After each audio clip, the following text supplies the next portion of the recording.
I returned home exhausted after a night shift and fixing a roof leak. My hope for a nap was shattered. I woke to find my clothes in trash bags, my wallet empty, and a note declaring our marriage over. Sarah and Mike watched as he tossed me my truck keys and told me to get out, locking the door. I slept in my truck for 3 nights. 2 months later, 47 desperate messages flooded my phone. Let me give you some background. I'm 34, and I've been married to Sarah, who's 36, for 7 years. She has a son, Mike, who's 19 from a previous relationship. Mike and I never really clicked. I tried, but he was always distant, moody, you know the drill with teenagers. But this isn't your typical family squabble story. This is about how my life flipped upside down in a single day, going from being the hard-working provider to being homeless. Looking back, the signs were there, subtle but present. The way Mike would accidentally damage my belongings, Sarah's vacant stare whenever I talked about my work, the constant nagging about my income, the unexplained shopping bags appearing despite our maxed-out credit cards. But when you're in it, you brush things off, hoping they'll improve, clinging to the good memories. My night shifts are tough, and the Tuesday before this happened was particularly brutal. A 12-hour stretch. It was pouring rain when I got a text from Sarah around 3:30 a.m. The roof was leaking in the living room. Fantastic. Just what I needed after being on my feet all night. I drove home through the storm, grabbed my tools, and climbed onto the roof in the dark, just my headlamp. Cutting through the wind and rain, it took about an hour to find the loose shingles and patch them up as best I could. By the time I was done, my back felt like it had been beaten, and my hands were stinging from scraping against the rough tiles. As I climbed down the ladder around 5:10 a.m., soaked and aching, I remember thinking, at least it's fixed. At least they'll be happy. I walked into the kitchen to find Sarah scrolling on her phone. I told her I'd fixed the immediate leak, but that we'd need a professional to take a proper look when the weather cleared. She barely glanced up, just grunted. A quick, thanks. Whatever. I was too exhausted to argue. I told her I needed to crash for an hour, then I'd deal with any water damage. I didn't even bother showering, just collapsed onto our bed in my damp work clothes. The next thing I knew, I was being roughly shaken awake. I opened my eyes to see Sarah standing over me, arms crossed, her face stern. Mike was leaning against the door, that infuriating smirk plastered on his face. I checked my phone. It was only 9:30 a.m. I'd been asleep for about 4 hours. That's when I noticed the trash bags. 3 large black bags sat by the bedroom door, bulging. I could see some of my clothes sticking out. Before I could even ask what was going on, Sarah told me I had to leave. Just like that. She said she was done. Done with my shortcomings. Done with everything. She said I was holding her back, and she deserved more. I sat there, stunned, trying to make sense of it. I asked if she was serious. She was. Mike then tossed my truck keys at me, telling me to get lost and not come back. I looked at the nightstand and saw my wallet lying open. A few $100s cash I'd had in it was gone. I'm not proud of my reaction. I started yelling, demanding an explanation. Sarah just repeated that I needed to get out now. Mike stepped forward, getting right in my face, spewing insults about how his mom had wasted 7 years on a loser like me. This from a kid who's never held a job for more than a few weeks and spends his days playing video games at home, rent-free. The irony wasn't lost on me. I tried to calm down, to understand, asking if we could talk rationally. Sarah simply pointed to the bags and gave me 5 minutes before calling the police. I went to the kitchen for some water, trying to think. That's when I saw the note on the fridge in Sarah's handwriting. It's over. Get out. This wasn't a spur-of-the-moment decision. It was planned. I grabbed the trash bag, still trying to plead my case. Mike started recording me on his phone, saying he was documenting my meltdown in case I tried anything. I wasn't doing anything but asking why. They literally shoved me out the door, our door, the house I'd been contributing to for years. The last thing I saw before I stood in the driveway for what felt like an eternity, the trash bags at my feet, still in my damp work clothes, my hands stinging, my back aching, now homeless. I tried calling Sarah straight to voicemail, texted her, no reply.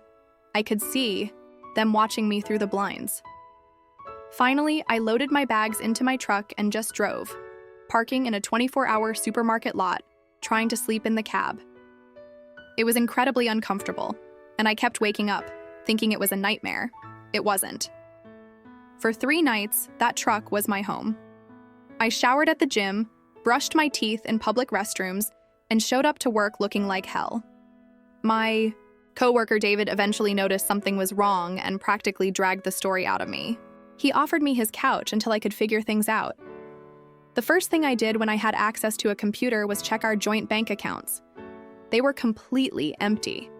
7 years of marriage, and she'd taken every last cent we had saved.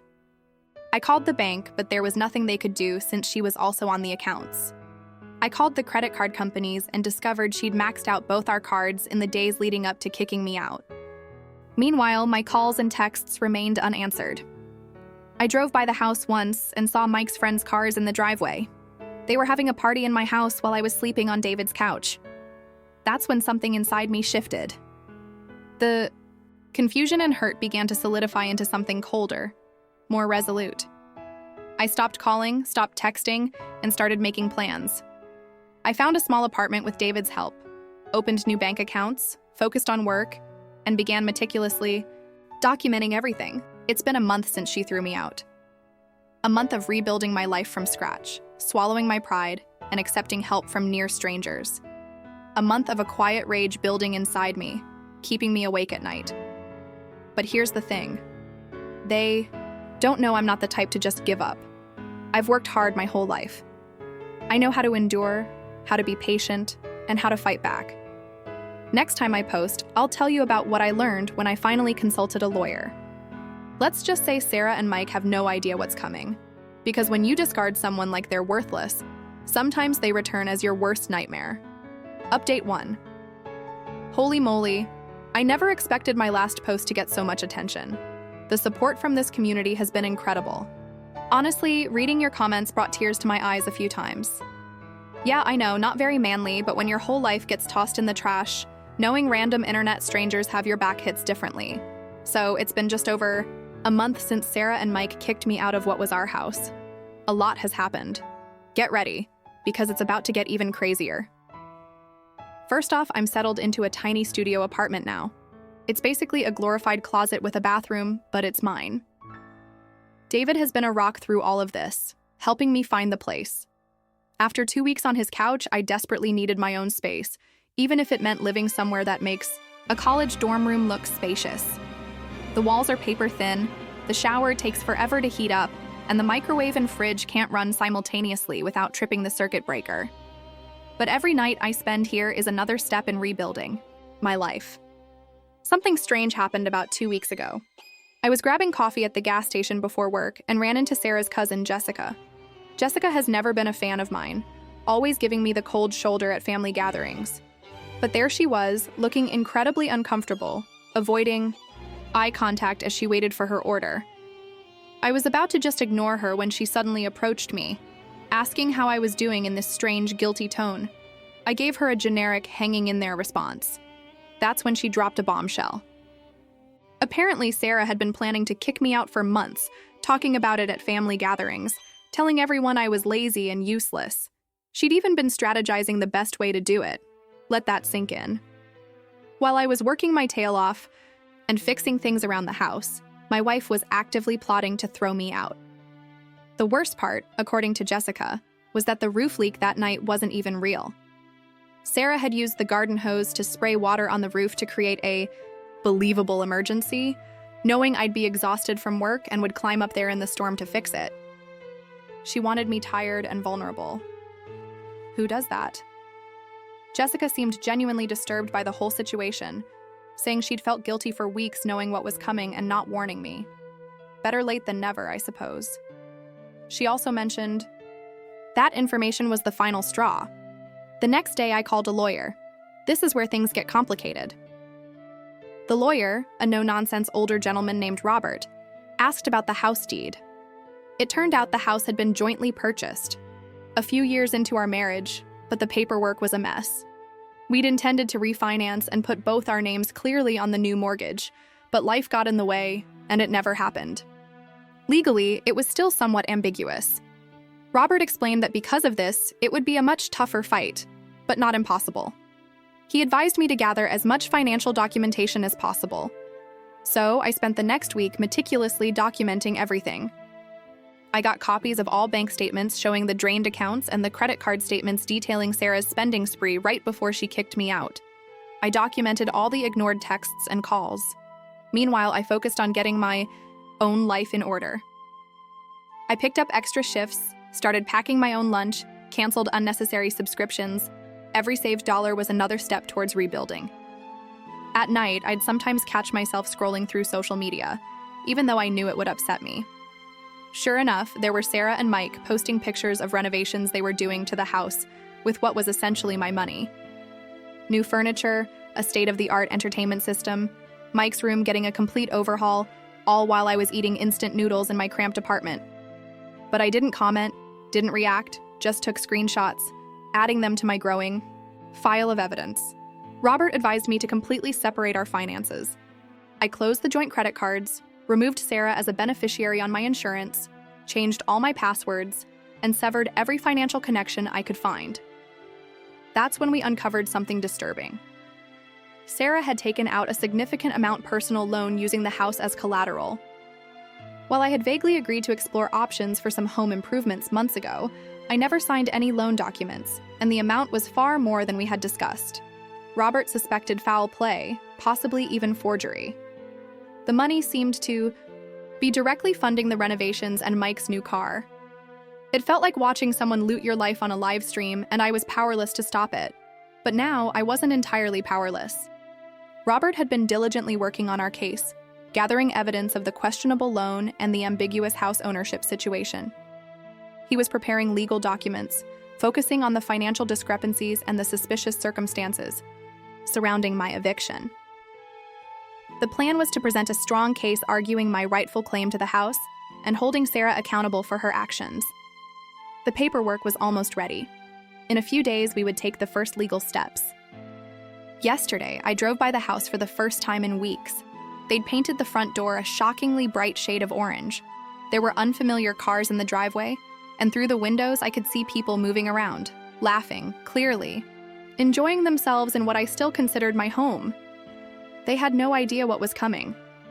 And yes, for those wondering, everything Robert was doing was completely legal. I wasn't looking for revenge, just to reclaim what was rightfully mine and ensure there were consequences for what had been done. Robert believed that the element of surprise was key. Sarah likely thought I was defeated, living in some dingy place, licking my wounds. She had no idea I'd spent the last month building a case against her, no idea about the loan discrepancies, and no idea that the fight for the house was far from over. The paperwork would be filed soon, and then it would be a matter of waiting. I'd taken the following Monday off work. That's when things would start to unfold. Robert would be with me. We had a plan. One thing this whole ordeal had taught me: believe people the first time they show you who they are. Sarah and Mike had shown me their true colors: selfish and manipulative. Now, I was about to show them a side of me they never expected. Finally, the update. Monday arrived, and wow, you guys. I'm actually sitting in my living room right now, in my house, trying to process everything that's happened in the last 48 hours. This is going to be another long one, but trust me, you'll want to read to the end. First, thank you all for the incredible support. Thousands of you reached out. Monday morning, 8:27 a.m. I was parked down the street from my house with Robert in his car. My stomach was a mess of nerves. I hadn't slept well, plagued by these strange dreams where I'd arrive and the house would be gone. But there it was, our house with that awful orange door. Mike's flashy new car was in the driveway, and there were a couple of other cars I didn't recognize parked on the street. At 8:59, the sheriff's car pulled up, right on schedule. I gave him a minute to approach the door, then Robert and I followed, my heart pounding in my chest. I hung back a little, not wanting Sarah to slam the door before the sheriff could serve the papers. Through the side window, I saw movement inside, and then the door opened. Mike stood there in his usual attire of basketball shorts and no shirt, looking utterly confused by the sheriff on our porch. Behind him, I saw Sarah hurrying over, pulling on a robe. I couldn't hear everything, but I saw the exact moment the sheriff handed over the documents. Mike's face went from confusion to shock, and Sarah snatched the papers, her eyes scanning them frantically. Then she saw me standing behind the sheriff. You should have seen her face. That instant when she realized she wasn't in control anymore, when she understood she'd underestimated me, that moment was worth every night in my truck, every cheap meal, every tear I'd swallowed. The sheriff explained they had 48 hours to vacate. That's when Sarah erupted. She started screaming that it was her house, that I was harassing her, and that she'd call the police. The sheriff, who was the police, simply pointed to the legal documents and stated that everything was in order. Mike tried to step towards me aggressively, puffing out his chest, but the sheriff quickly intervened. Robert calmly explained the situation. While the house ownership was being contested, the financial irregularities, including the significant loan taken out without my clear consent, gave us grounds for this action. The look on their faces as he laid it all out was priceless. Sarah then switched tactics, going from rage to tears in seconds. She started sobbing about how I couldn't just throw them out. Where would they go? How could I do this after all these years? I just stood there silently, letting her performance play out. That's when Mike made another mistake. He called me a pathetic loser who would probably come crawling back in a week. He said his mom had only stayed with me out of pity. Robert had advised me to remain calm, but something snapped. I looked Mike straight in the eye and told him he had exactly 48 hours to get his belongings out of my house before I had everything left behind hauled to the curb. The sheriff warned them not to damage anything or remove fixtures. Any renovations they'd done were, for the time being, part of the property. We left them standing there, staring at the paperwork, the reality finally sinking in. I felt a weight lift off me as I walked back to my car, but the drama was far from over. About 3 hours later, my phone started buzzing nonstop. Sarah was calling and texting relentlessly. I ignored it all. Robert had instructed me not to engage directly. Everything had to go through him.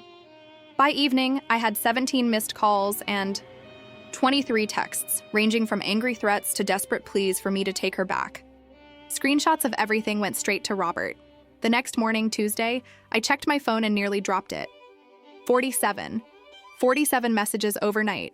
Voicemails, texts, DMs on every social media platform we'd ever shared, even emails. The messages started with anger, then shifted to bargaining, and finally, full-blown panic as she realized I wasn't backing down. The later messages were almost incoherent, talking about how she'd change, how she'd made a mistake, how Mike was sorry. Too doubtful. The last text, sent at 4:13 a.m., simply read, "Please, protagonist's name. We have nowhere to go, no money, nothing. Please talk to me." I sent one reply, as Robert directed. All communication must go through my attorney. Wednesday morning, the 48-hour deadline. Robert and I met the sheriff at the house again at 9 a.m. sharp. I half expected them to have barricaded themselves inside, but to my surprise, there was a small moving truck in the driveway. Mike's car was gone, along with the others. Sarah stood on the porch, her eyes red and puffy. Mike was nowhere to be seen. She tried to approach me as I got out of my car, but the sheriff stepped between us. I'll never forget what she said as I walked past her into my house. She said I was making a huge mistake, that I'd regret this, that Mike had been right about me all along. I just kept walking. The inside of the house was a mess. They'd clearly left in a hurry, taking what they could easily carry and leaving the rest. The renovations they'd bragged about online were half finished. Walls were partially painted, cabinets were removed but not replaced, and out of spite, they'd caused some damage. Holes punched in walls, scratches on the floors from dragging furniture. Even the bathroom sink was cracked. But honestly, I didn't even care. The house was mine again. The trash had taken itself out. Robert documented everything for potential further legal action, then shook my hand and said the worst was over. He would handle the ongoing legal complexities. After they left, I just sat on the floor of my empty living room, alone in my house for the first time in 2 months. It didn't feel like a complete victory, more like finally being able to breathe after holding my breath for too long. I called David, who showed up an hour later with beer and pizza. We sat on the floor, eating and making a list of what needed to be fixed first. The roof, obviously, then the damage Sarah and Mike had caused. He offered to help on the weekend, and some other friends said they would too. Real friends, not people who discard you when you're no longer convenient. That night, I slept on a camping mattress in my bedroom. It was the best sleep I'd had in months. The next few days were a blur of cleaning, organizing, and making lists of repairs. I took some vacation days to focus on reclaiming my space, and every hour spent felt like a step towards healing. Then, yesterday evening, something unexpected happened. A knock on the door around 6 p.m. I opened it to find Ashley, Sarah's sister. She looked incredibly nervous, twisting her wedding ring. I hadn't seen her since before Sarah kicked me out. She and her husband, Kevin, had always been at family gatherings, though Kevin was often overbearing. Ashley asked if she could come in, saying she needed to talk. Against my better judgment, I let her in. She immediately broke down in tears, apologizing for Sarah's actions. Then she revealed that Sarah and Mike were staying with her and Kevin, sleeping in their spare room. However, Kevin was making their lives miserable, controlling their money and movements. The irony wasn't lost on me. Sarah had gone from treating me like dirt to being treated like dirt herself. Ashley wasn't there to plead for Sarah, though. She was there for herself. She wanted to leave Kevin and had been planning it for months but lacked the courage. Seeing me stand up for myself had given her the push she needed. I spent 3 hours with her, helping her create a plan. I called a friend who works with a women's shelter and made some other calls. By 10 p.m., she had a safe place to go and a plan to get her belongings while Kevin was at work. This morning, I helped her move some essential items to a storage unit. She cried, saying she never thought I'd help her after everything Sarah had done. I told her she wasn't Sarah. Now it's evening. I'm sitting on my back porch with a beer, watching the sunset.